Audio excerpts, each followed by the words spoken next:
परम पूज्य सतगुरु कबीर साहब के चरणों में दंडवत प्रणाम करते हुए आज हम थोड़ा भक्ति के विषय पे चर्चा करेंगे कि हम संसार में जिसका भक्ति कर रहे हैं, जिसका सुमिरन कर रहे हैं, जिसमें ध्यान लगा रहे हैं, जिसकी उपासना कर रहे हैं, पूजा कर रहे हैं, व्रत कर रहे हैं, क्या उन सब भक्तियों से हमारा जन्म मरण से छुटकारा या हमें मोक्ष की प्राप्ति या मुक्ति मिल सकती है कि नहीं मिल सकती है? हम जिसकी भक्ति करते हैं, क्या वो भक्ति हमारी सत्य है या असत्य है? वो भक्ति का रास्ता हमको परमात्मा तक पहुंचाएगा कि नहीं पहुंचाएगा? इस विषय पे कुछ चर्चा करेंगे, जिसमें सतगुरु कबीर साहब की वाणी के माध्यम से हम बताएंगे कि संसार में जितने भी लोग भक्ति करते हैं, उस भक्ति से और साहिब की भक्ति से, इन दोनों भक्तियों से कौन भक्ति कौन सा पद प्रदान करती है? आप अधिकतर संसार में देखते हैं लोगों का भक्ति करने का तरीका, पूजा अर्चना करने का तरीका, ध्यान करने का तरीका, सुमिरन करने का तरीका सबका अलग अलग है। अधिकतर तो देखा जाता है कि संसार में जितने भी लोग होते हैं वो देखा देखी भक्ति में ज़्यादा इंटरेस्ट रखते हैं कि जहाँ पे ज़्यादा भीड़ लगती है वहाँ पे ज़्यादा लोगों को बहुत अच्छा लगता है कि यहाँ पे अधिक लोग जुड़े हैं तो हम भी वहाँ पे जाएंगे, शायद इतने लोगों को फल मिल रहा है तो हमको भी मिलेगा। तो कुछ लोग इस विचार से जुड़ जाते हैं। कुछ लोगों को लगता है कि इनका भक्ति हम करेंगे तो हमको धन दौलत माया, घर मकान गाड़ी, सुख सुविधाएं, ये सब हमको मिलेंगे, तो उसके लिए चले जाते हैं।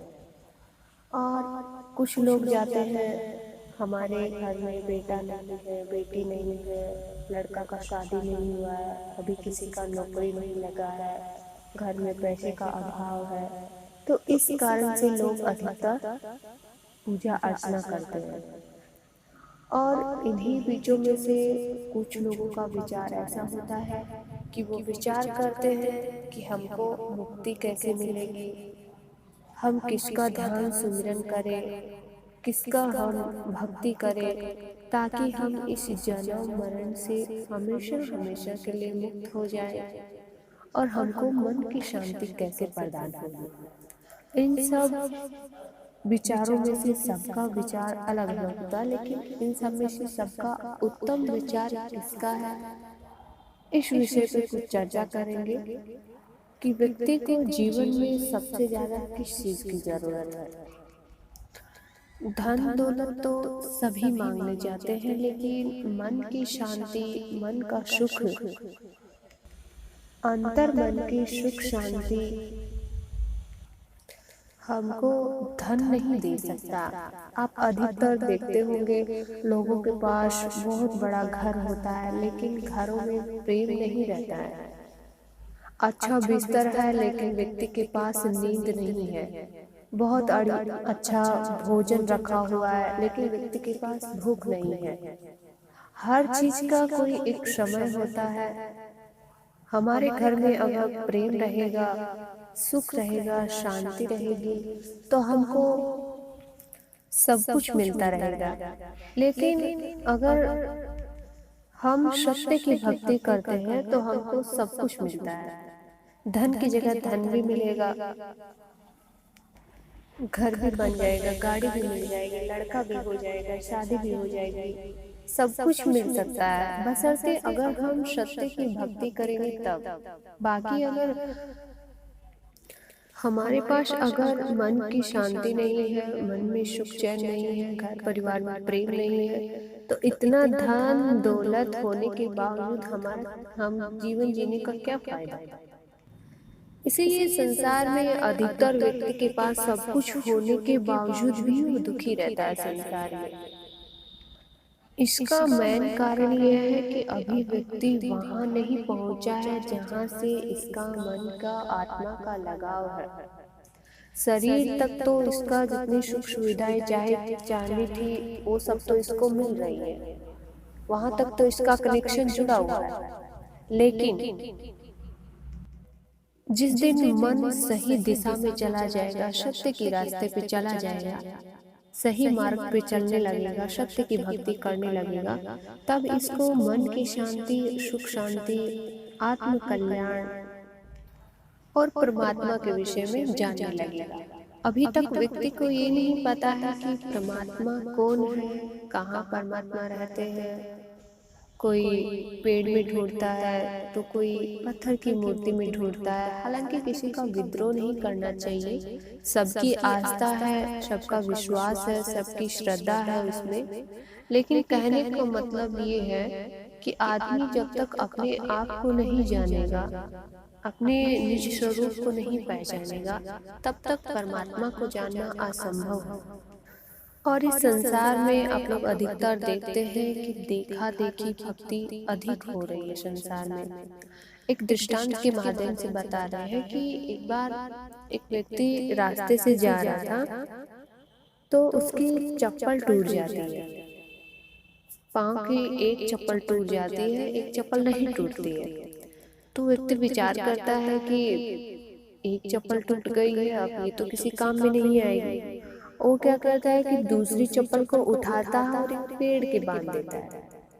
वो सोचता है कि इस पेड़ के चप्पल बांध देता हूँ, कल को इस रास्ते से अगर कोई व्यक्ति जाएगा, अगर उसकी चप्पल टूट जाएगी तो उसको ये चप्पल दूसरी काम में ले लेगा। पहले के व्यक्ति बहुत ज्ञानी होते थे तो हर चीज को संभाल के रखते थे। आजकल आज भी ऐसे अधिकतर लोग हैं कि जिसकी चप्पल का बादी टूट जाता है, फीता टूट जाता है तो नया लाके लगा लेते हैं, तो काफी दिन तक काम चल जाता है। तो वो लोग उसने क्या किया कि उसने विचार किया कि मैं एक काम करता हूँ कि इस चप्पल को टांग देता हूँ यहाँ पे, और आते जाते अगर किसी की चप्पल टूट जाएगी तो व्यक्ति को ये अपने काम में ले लेगा। तो वो जो ही मतलब टांग रहा था तो दूसरे व्यक्ति उसको देख रहा था, जो चप्पल को टांग रहा था, बांध रहा था पेड़ के ऊपर।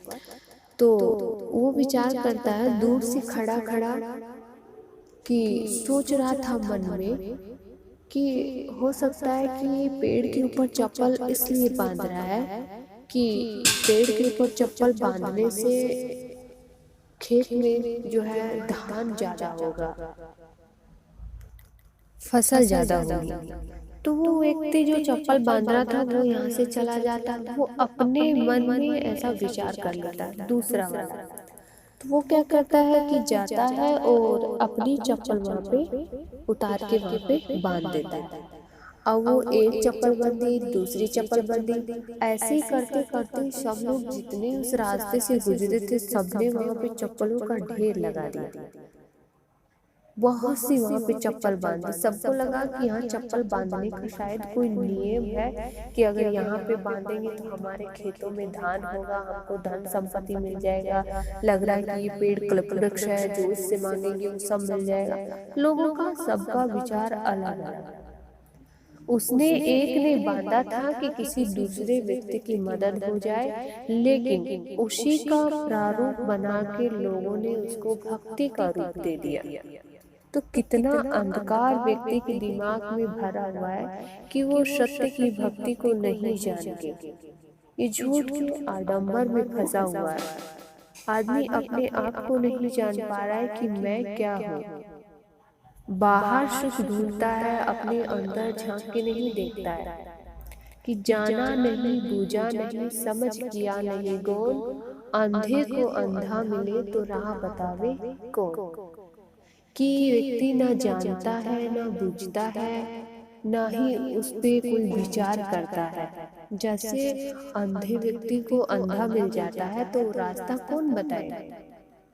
उसी प्रकार से इस संसार में व्यक्ति क्या करता है कि एक अगर भक्ति करने जा रहा है तो उस पर विचार नहीं करता है कि हम इसका भक्ति करें तो हमको उससे क्या मिलेगा, क्या लाभ होगा, मेरी मुक्ति कैसे होगी, और मेरे को सुख कैसे मिलेगा, शांति कैसे मिलेगा, इस विषय पे चर्चा ना करके व्यक्ति देखा देखी के चक्कर में ज्यादा पड़ जाता है। आखिर में उसको कुछ भी नहीं मिलता है।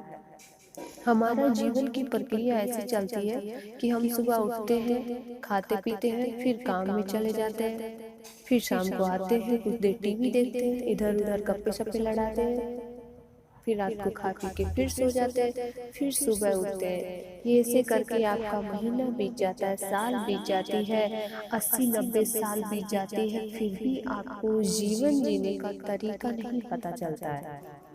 आपकी उम्र चाहे 80 हो चाहे 90 हो, उससे कोई मतलब नहीं, लेकिन आपने अपने लिए कितना जिया, ये सबसे ज्यादा इम्पोर्टेंट है। कि आपने अपने लिए समय कितना निकाला। जो कुछ भी किया आपने संसार के लिए किया, दूसरों के लिए किया, लेकिन अपने लिए आप कितने जिए हैं, ये सबसे ज्यादा इम्पोर्टेंट है। परमात्मा आपको जन्म दे दिया, मरने का भी डेट वो अपने हाथ में ले लिया, लेकिन इन जन्म और मरण के बीच का जो रास्ता है, बीच का जो जीवन है, वो उन्होंने साफ करके दिया है कि अब जो तू लिखेगा वही तू बनेगा। मरने की डेट मैं अपने हाथ में लेता हूँ, तेरे को पैदा करने की भी मुहूर्त मैं अपने हाथ में लेता हूँ, लेकिन इन मरण और जन्म के बीच में जो मैंने खाली पेज जो रखा है, उस खाली पेज में तुमको लिखना है कि तुम क्या लिखोगे। उसी से तुम्हारा भाग्य बनता है। तुम जैसा कर्म करोगे वैसा ही तुम्हारा भाग्य बनेगा। लेकिन आदमी इतना सा भी विचार नहीं करता है। आप अधिकतर देखते होंगे कि मार्केट में बहुत सी मूर्तियां मिलती हैं, बहुत से भगवान के आकार बनाए हुए चित्र मिलते हैं। आप लोग उनको खरीद के ले आते हैं कि 5 रुपए का, 10 रुपए का, 20 रुपए का, 50 रुपए का, 1000 रुपए की मूर्ति बहुत अच्छी अच्छी खरीद लेते हैं। बताइए, जो बेचने वाला, बनाने वाला कौन था? इंसान था। बेचने वाला कौन है? इंसान है। पूजने वाला कौन है? वो भी इंसान है। तो बनाने वाला बड़ा हुआ कि पूजने वाला बड़ा हुआ? ये विचार आपको करना है। आदमी कई बार देखते होंगे आप कि झाड़ू जो होती है, लोग जाते हैं उसको झाड़ू लेके आते हैं, उसको लक्ष्मी का रूप मानते हैं कि झाड़ू को पैर लग जाता है तो उसको छूते हैं कि यहाँ लक्ष्मी को पैर लग गया। और वही झाड़ू जब छोटी हो जाती है तो उसको फेंक दिया जाता है, जब टूट जाती है तो कचरे में बहा देते हैं। तब वो आपकी लक्ष्मी कहाँ चली गई? तब उसका अनादर करते हैं, आदर नहीं करते हैं। अगर वो लक्ष्मी का ही रूप था तो फिर उसको रखना चाहिए। फिर आप लक्ष्मी से कचरा क्यों साफ करते हैं? दुकानदार होता है, मूर्तियां बेचता है, जो भगवान की मूर्तियां बेचता है। बताइए, आप विचार करिए अपने मन के अंदर कि भगवान, अगर आपके पास भगवान हो तो क्या आप भगवान को बेचना चाहेंगे? जिसके पास मैं कहूँ कि मेरे पास भगवान है, आप भगवान को ले लीजिए। जो भगवान को हर कोई पाना चाहता है, लेकिन जिसके पास भगवान होता है, क्या वो भगवान को चाहेगा कि हम भगवान को बेचना चाहते हैं? लीजिए भगवान, भगवान कोई 20 रुपए, 50 रुपए, 100 रुपए में भगवान थोड़ी ना बिकता है। भगवान को पाना बहुत मुश्किल है। व्यक्ति का पूरा जीवन समाप्त हो जाता है, लेकिन भगवान को जान नहीं पाता है कि असल में भगवान है कौन। कई बार लोगों का एक सवाल होता है कि पूछते हैं कि इस संसार का एक भी पत्ता बिना परमात्मा की कृपा के हिल नहीं सकता, बिना परमात्मा की मर्जी के बिना संसार का एक पत्ता भी नहीं हिलता। हर कोई कहता है, और ये बात सत्य भी है। बिना परमात्मा की मर्जी के बिना एक पत्ता तो बहुत दूर की बात है, हम बिना परमात्मा की मर्जी के बिना हम सांस लेना भी हमारा बहुत कठिन काम है। जो भी कार्य हम एक एक पग अपना रखते हैं तो परमात्मा की कृपा से ही रखते हैं। लेकिन फिर किसी ने कहा कि फिर हम इस संसार में जो लोग, कोई चोरी करता है, कोई पाप करता है, तो ये कर्म क्यों करते हैं लोग? फिर तो जो पाप करता है, चोरी करता है, वो भी भगवान की मर्जी से ही होता होगा। सवाल तो बहुत गहरा है, लेकिन समझने की कोशिश अब हमको करनी है कि सभी कहते हैं कि परमात्मा की मर्जी के बिना पत्ता नहीं हिलता। बात एकदम 100% सत्य है। लेकिन मान लीजिए, एक उदाहरण के तौर पे समझने की कोशिश करिए कि आपके पास गाड़ी है और गाड़ी आपकी है। आपने कोई ड्राइवर रख लिया चलाने के लिए कि ये गाड़ी आपको फलानी जगह लेके जानी है। तो गाड़ी तो आपकी हुई, लेकिन चलाना किसको है? ड्राइवर को चलाना है। तो ध्यान किसको रखना पड़ेगा? ड्राइवर को रखना पड़ेगा।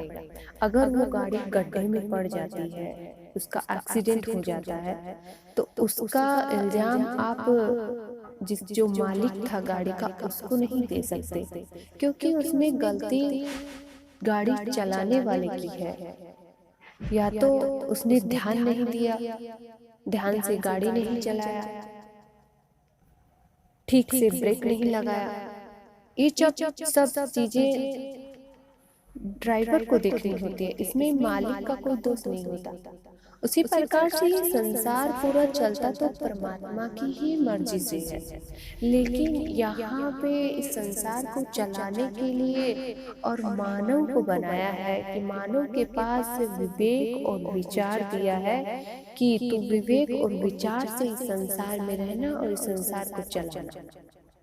ऐसा नहीं है कि आदमी के पास बुद्धि परमात्मा ने नहीं दी है। आप इतना तो विचार जरूर कर सकते हैं कि ये आग है, ये पानी है। अगर आग में अगर हाथ देंगे तो हाथ जल जाएगा और पानी में अगर हाथ देंगे तो पानी हमको शीतलता प्रदान करेगा। हमको इतना विचार दिया है, तो फिर हम पाप क्यों करते हैं? हम चोरी क्यों करते हैं? आप भागवत पढ़ते हैं, रामायण पढ़ते हैं, साहिब की वाणी पढ़ते हैं, हर कोई प्रवचन सुनाता है, कोई कोई भी आपको अच्छी बात बताता है, तो पहला काम आपको यही बताता है कि आप चोरी मत करिए, झूठ मत बोलिए। जैसे साहिब की एक वाणी है कि सांच बराबर तप नहीं, झूठ बराबर पाप, जाके हृदय सांच है ताके हृदय आप। कि अगर आप सत्य बोलोगे उससे बड़ा और कोई तप नहीं है और झूठ के बराबर कोई पाप नहीं है। तो हर कोई इन वाणियों को जानता है, पहचानता है, लेकिन व्यक्ति फिर भी गलत काम करता है। चोरी करने के लिए, झूठ बोलने के लिए आपको परमात्मा नहीं कहते हैं, वो आप स्वयं करते हैं। आपके पास विचार है, बुद्धि है, विवेक है। आप विचार कर सकते हैं कि मैं चोरी करूंगा तो मेरे को पाप लगेगा, झूठ बोलूंगा तो पाप लगेगा। ये विचार आपके पास दिया है परमात्मा ने, तो विचार आपको करना है। इसका इल्जाम परमात्मा के ऊपर नहीं लगा सकते हम। इन सब बातों को ध्यान में रख के हमको सत्य को जानना है कि सत्य की भक्ति क्या है, और हम जिसकी भक्ति कर रहे हैं क्या हमको उससे मुक्ति मिलती है कि नहीं मिलती है। जैसे हिंदू धर्म में एक व्रत होता है कि करवा चौथ का व्रत होता है कि हर स्त्रियां अपने पति की लंबी उम्र के लिए व्रत रखती हैं। हिंदू धर्म में रखते हैं, हर कोई रखता है कि हम अपने पति की लंबी आयु के लिए हम व्रत रखते हैं। लेकिन जब किसी के पति का शरीर छूट जाता है, मृत्यु हो जाती है, तो उन स्त्रियों के द्वारा किया गया व्रत उनको क्यों नहीं बचा पाता है? आप संसार में अधिकतर देखते होंगे पुरुष की मृत्यु पहले होती है। कोई सुहागन ही ऐसी स्त्री कोई बाई चांस आपको मिलेगी जिनका पति जिंदा रहता है कि उनकी पत्नी की मृत्यु हो गई। अधिकतर तो आप पति पहले मर जाते हैं, पत्नियां बाद में मरती हैं। तो इसका मतलब जितना आप व्रत करते हैं उसका फल आपको यही मिलता है कि आप उनकी लंबी उम्र के लिए नहीं, हालांकि कम उम्र के लिए आप व्रत रखते हैं। इसका मतलब तो ये हुआ। लेकिन इन व्रत करने से कुछ भी नहीं मिलने वाला है। ना किसी की लंबी उम्र बढ़ती है, ना किसी की घटती है। अगर ऐसा होता तो हमारे हिंदू धर्म में तो कोई पत्नी विधवा रहती ही नहीं। अगर लंबी उम्र के लिए जितना परमात्मा ने सांसें दी हैं जब तक चलेंगी तब तक चलेंगे, और जिस दिन सांसें खत्म हुई उस दिन जीवन खत्म हो जाएगा। तो ये व्रत रखने से किसी की उम्र लंबी नहीं होती है, सिर्फ एक कहने मात्र है कि उम्र लंबी होती है। पति की लंबी उम्र व्रत करने से नहीं, अगर आप घर में प्रेम से रहें, सुख शांति से रहें, एक पति व्रत का अगर व्रत रखें, दूसरे पुरुषों को अपने पिता समान, भाई समान, बेटे समान, इन सब दृष्टि से देखें, अपने पति को ही पति माने, किसी पराये पुरुष पे गंदी नजर न डालें। ये व्रत अगर आप अपने जीवन में करते हैं तो हो सकता है कि आपके पति की उम्र बढ़ सकती है। अगर आप अपने पति को टेंशन नहीं देती हैं, किसी प्रकार की कोई चिंता नहीं देती हैं, अपने पति से प्रेम से बात करती हैं, समय पे भोजन देती हैं, उनकी सेवा करती हैं, तो शायद आपके पति की उम्र बढ़ सकती है। आप किसी मंदिर में जाके पूजा अर्चना करती हैं कि वो हमारे पति की उम्र बढ़ जाए, तो ये तो नामुमकिन है। कभी हो नहीं सकता कि हम बैठे रहें मंदिर के आगे और हमारी पति की लंबी उम्र हो जाए, हमारे परिवार में सुख शांति रहे।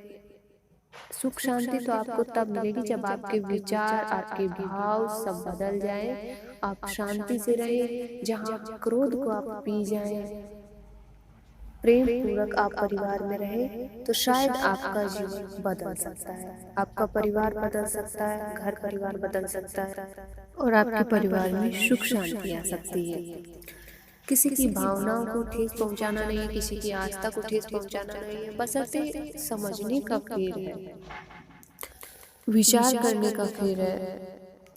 अगर व्यक्ति थोड़ा सा भी अपने दिमाग पे जोर डाले और अपने जीवन के वास्तविक स्वरूप को समझने की अगर कोशिश करे, तो अवश्य ही उसका जीवन सुखमय हो सकता है। बाकी संसार के पाखंडों में ना फंस